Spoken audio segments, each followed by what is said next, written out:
मैं इस पिटीशन का पूरी तरह से विरोध करती हूँ। ये किसी तरीके से सही नहीं है, इसे खारिज करें। पहले भी इस फैमिली को 2 बार इंटरोगेट करने के लिए रिस्पेक्टेबल कोर्ट पुलिस डिपार्टमेंट को परमिशन दे चुकी है, लेकिन उससे आज तक तो कोई इंक्रिमिनेटिंग एविडेंस मिला नहीं। ये एक अंतहीन परीक्षा है और अदालत की प्रक्रिया का दुरुपयोग है। ओके मिस्टर पीपी, इन बातों में पॉइंट तो है। इन्हें जब पहले ही पुलिस क्वेश्चन कर चुकी है तो अब ये सब दोबारा किस लिए? Your honour, Varun missing case से रिलेटेड हमारे सभी डाउट्स क्लियर हो चुके हैं। पुलिस का सस्पेक्ट को इंटरोगेट करना अपने आप में एक इम्पोर्टेंट प्रोसेस हो जाता है और आज उसी प्रोसेस का रिजल्ट है ये डेवलपमेंट। योर ऑनर, ये केस कंक्लूजन तक पहुंच चुका है। ये साफ हो चुका है कि वरुण की हत्या की गई है। 4 अगस्त 2014 की सुबह वरुण की बॉडी जिस पुलिस स्टेशन से मिली है, राम बाबू को वहाँ से निकलते देखने वाला गवाह हमारे पास है। केस में आगे बढ़ने के लिए राम बाबू और उनकी फैमिली को सवालों के जवाब तो देने होंगे। मे नॉट बी ऑनर, मेरे क्लाइंट को बार बार हैरेस किया जा रहा है। Please wait miss counsel, let him submit. कितने दिन चाहिए आपको? मिनिमम 2 दिन चाहिए होंगे योर ऑनर। नो, 2 दिन ज्यादा है your honour. I give you 1 day, सुबह 8 बजे से शाम 6 बजे तक। हमें बस 2 ही दिन चाहिए योर ऑनर। अभी तो आपने कहा आपके पास एविडेंस है। 1 दिन क्वेश्चनिंग कीजिए और डेवलपमेंट्स सबमिट कीजिए। आगे जरूरत पड़ी तब देखेंगे। अपने क्लाइंट को सुबह 8 बजे पुलिस जहां कहीं भी बुलाए जाने को कहिए। Yes your honour, much obliged.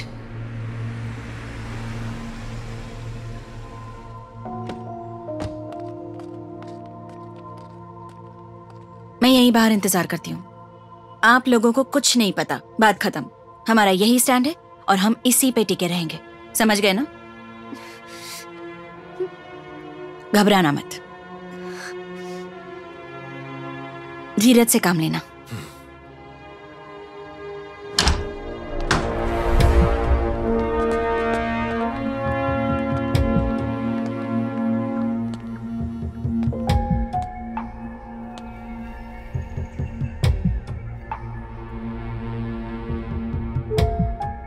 शातिर दिमाग हो। पुलिस स्टेशन में ठीक सीआई के पैरों के नीचे पिछले 6 सालों से पुलिस बॉडी को ढूंढ रही थी और तुम इन्हें देखकर मजे ले रहे थे। एक बात बता, ये बॉडी को पुलिस स्टेशन में छुपाने का आइडिया तुम्हें कहां से मिला? मैं तुझसे बात कर रहा हूं। किस फिल्म से ये आइडिया चुराया तूने? बता। सर, आप किस बॉडी की बात कर रहे हैं मुझे नहीं पता सर। तो फिर तू 2014 4 अगस्त की सुबह को चुप चुप के अंडर कंस्ट्रक्शन पुलिस स्टेशन में क्या कर रहा था? मैं वहां नहीं गया था सर।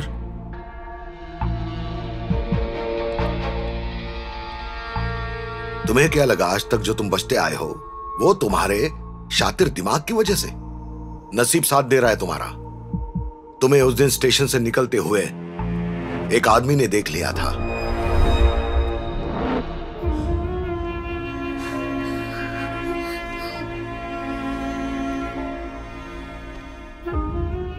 तुम्हारी किस्मत अच्छी थी कि उस दिन इसे जेल हो गई थी। पहचानते हो इसे? पहले कभी देखा है? देखा है सर, पर जानता नहीं कि ये कौन है। जनार्दन कुछ दिन पहले जेल से रिहा हुआ है। हाँ, किस दिन तुमने अपने साले को मारा था? साहब, उस दिन तारीख थी 4 अगस्त 2014। टाइम? रात के 12:30 बज रहे थे। डर के मारे जब तुम भागे तो तुम अंडर कंस्ट्रक्शन पुलिस स्टेशन में जाके छुप गए थे? हाँ साहब। फिर तुमने एक आवाज सुनी और जब तुमने अंदर देखा तो तुम्हें क्या दिखा?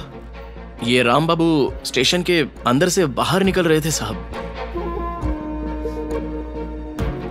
तब टाइम क्या हो रहा था? करीब 3:30 बजे साहब। अगस्त का महीना, 4 तारीख सुबह 3:30 बजे, है ना? जी हाँ साहब। उस वक्त इसके हाथों में क्या था? इनके हाथों में कुदाल थी साहब। तो अब बताओ, उस दिन इतनी सुबह तुम वहां क्या कर रहे थे? सर, उस दिन उस वक्त मैं वहां गया ही नहीं था। ये झूठ बोल रहा है सर। तो उस दिन तुम कहीं नहीं गए थे? सर, 2 अगस्त को हम विजयनगर साईं बाबा मंदिर गए थे। फिर 3 अगस्त रात को घर वापस। नहीं। गीता, चल।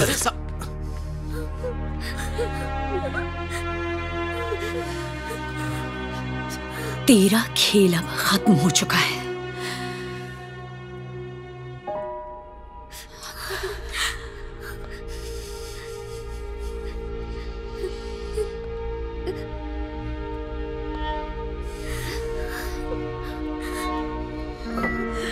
तुम लोगों ने मिलकर मेरे बेटे को मारा और उसे दफना दिया।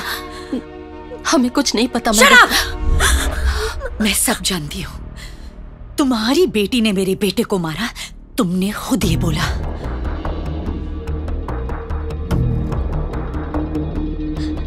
झूठ है ये सब, सरासर झूठ है। अंजू पवित्र है, उस बेचारी की कोई गलती नहीं। वो लड़का वहशी दरिंदा कहीं का, इसीलिए अंजू ने। वैसे तुम्हें क्या लगता है मैं कौन हूँ? तुम्हारी जमीन मैंने ही खरीदी थी।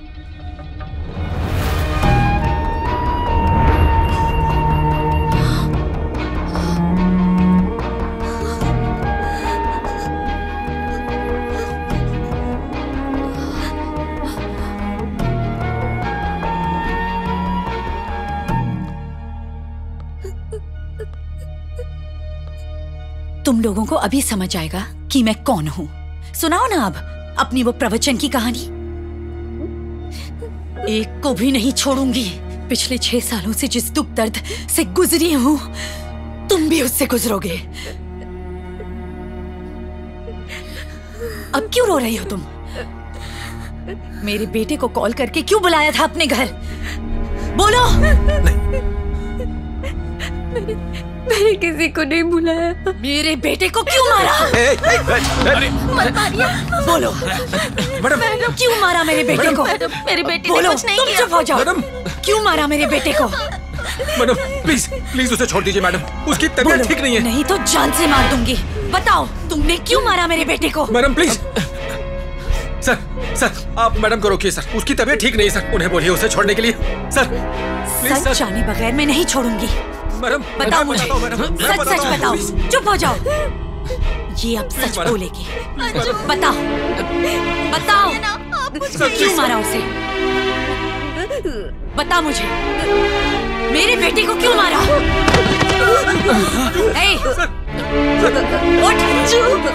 यहाँ पर नाटक कर रही है। प्लीज सर, उसे फिट्स आते हैं सर, उसे हॉस्पिटल ले जाना होगा सर। सर प्लीज सर उसे मदद की जरूरत है सर। छोड़ो उसे, प्रताप कॉल द डॉक्टर। सरिता यहाँ ये सर, यहाँ प्रभा ये नाटक कर रही है। जल्दी आओ। सर मुझे इसके साथ जाना मेरा होगा। यकीन करो, ये नाटक कर रही है। पकड़ो इसे। सर प्लीज चलो मुझे इसके साथ जाने दीजिए सर। बोला ना, प्लीज। चुप रहे। तू चाहे कितना भी रोना धोना कर ले, इस बार छोड़ूंगा नहीं तुझे। पिछली बार भी तूने यही ड्रामा किया था अपनी छोटी बेटी के साथ मिलके, और इस बार तेरी बड़ी बेटी। तेरी ये होशियारी मेरे साथ नहीं चलेगी, समझ गया ना? सर मैं बताता हूँ सर, मैं आपको सब कुछ बताता हूँ। मैं आपसे अकेले में बात करना चाहता हूँ sir, please sir.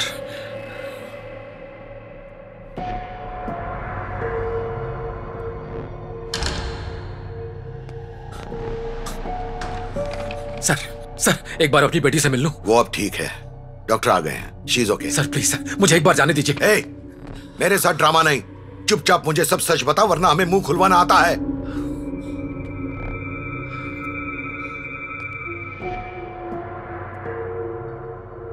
Sir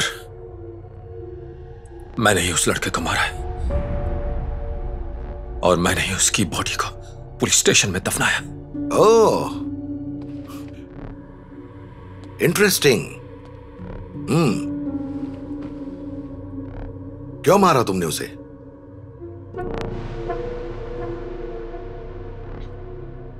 sir 2 अगस्त को ज्योति और बच्चे अपने नाना के घर गए हुए थे। जब मैं केबल टीवी ऑफिस पहुंचा तो मैंने देखा एक कोने अंधेरे में से कोई झांक रहा है। मुझे लगा चोर होगा, तो मैंने एक लोहे की रॉड उठा ली और उसकी तरफ बढ़ने लगा। उसने जैसे ही मुझे देखा तो वो डर के मारे भागने लगा। मैं गुस्से में उसके पीछे भागा और रॉड उसके सर पर मार दी। मार बहुत तेज थी तो वो वहीं गिर पड़ा। जब मैं पास गया तो मैंने देखा कि वो एक लड़का था।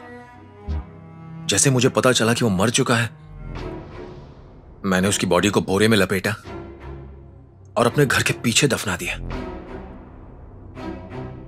अगली सुबह ऑफिस जाते हुए मैंने देखा कि पुलिस स्टेशन में फ्लोर वर्क चल रहा है। मुझे लगा कि वो सबसे सेफ जगह है, बॉडी वहीं शिफ्ट कर देनी चाहिए। संडे शाम को ज्योति और बच्चे घर वापस आ गए। उस रात मैंने ज्योति को बच्चों के साथ सोने को कह दिया और बॉडी को पुलिस स्टेशन में शिफ्ट कर दिया। तो तुम्हारी छोटी बेटी ने क्या देखा था? सर, उसने मुझे उस बछड़े को दफनाते देखा था। ओह, तो अपनी फैमिली को बचाने की कोशिश कर रहे हो? सर, मुझे पता था एक न एक दिन आपको पता चल जाएगा बॉडी कहाँ है। मैं जो कुछ भी कह रहा हूं उसे प्रूव करने के सारे सबूत मेरे पास हैं सर। आयरन रॉड पे फिंगरप्रिंट्स, उस लड़के के कपड़े, शूज और भी बहुत कुछ, सब संभाल कर रखा हुआ है मैंने। उसके कपड़े कब बदले तुमने? जब मैंने उसे स्टेशन शिफ्ट किया। हाँ, लेकिन क्यों? जैसा मैंने कहा सर, एक न एक दिन जब आप जान जाएंगे तो उसका प्रूफ देने के लिए।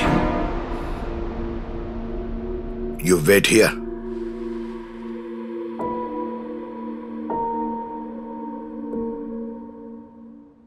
नो, हम उसकी फैमिली को ऐसे नहीं छोड़ सकते। गीता, हम जो चाहते थे वो तो हो गया ना। नो, हम उन्हें ऐसे नहीं छोड़ सकते। उसकी पूरी फैमिली को हर रोज तड़पना होगा। एक पल के लिए भी उन्हें शांति नहीं मिलनी चाहिए।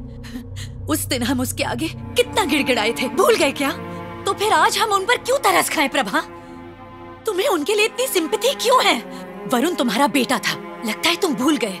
हाँ, तो उसे जेल में डालते हैं। उसकी पूरी फैमिली को जेल में डालकर हमें क्या मिलेगा? उसकी लड़की की हालत देखी ना, हम ये ठीक नहीं कर रहे। ये सब ड्रामा है प्रभा, तुम्हें दिख नहीं रहा क्या? उसने जो वरुण के साथ किया, मैं उसे नहीं छोड़ूंगी। मिस्टर प्रभाकर, मैं आपको समझ नहीं पा रहा। सर, मुझे जो फील हो रहा है मैं वो कह रहा हूँ।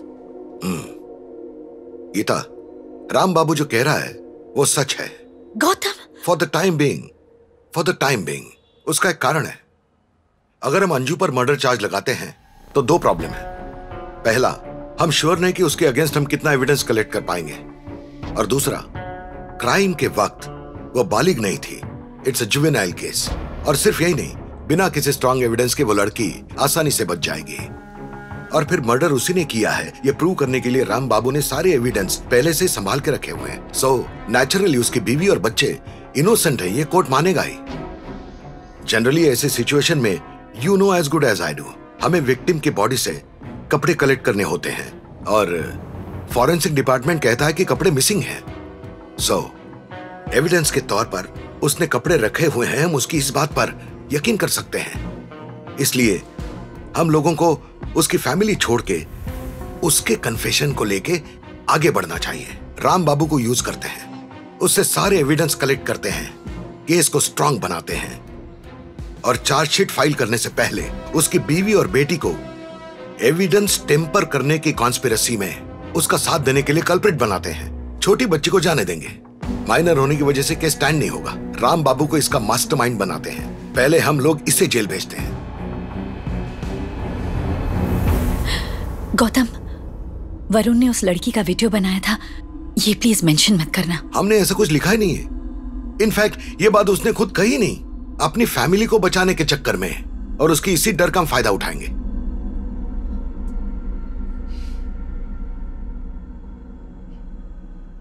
प्रभा, मैं जानती हूं तुम्हारे मन में क्या चल रहा है। तुम्हें लग रहा है हम उसके साथ गलत कर रहे हैं ना? हाँ, हम गलत कर रहे हैं। पर 6 साल पहले उसी ने कहा था ना कि परिवार की रक्षा के लिए एक इंसान जो भी करे वो ठीक है। आज परिवार के लिए जो हम कर रहे हैं वो भी ठीक है।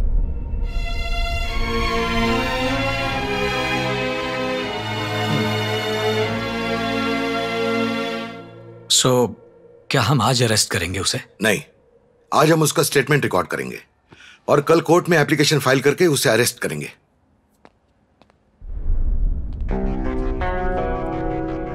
अगर हर इंसान आपकी तरह सोचने लगे तो आज ये दुनिया कुछ और ही होती मिस्टर प्रभाकर। ये मेरे लिए सिर्फ एक केस नहीं है, ये मेरे कलीग, मेरे फ्रेंड के साथ जो ज्यादती हुई है उसका बदला है।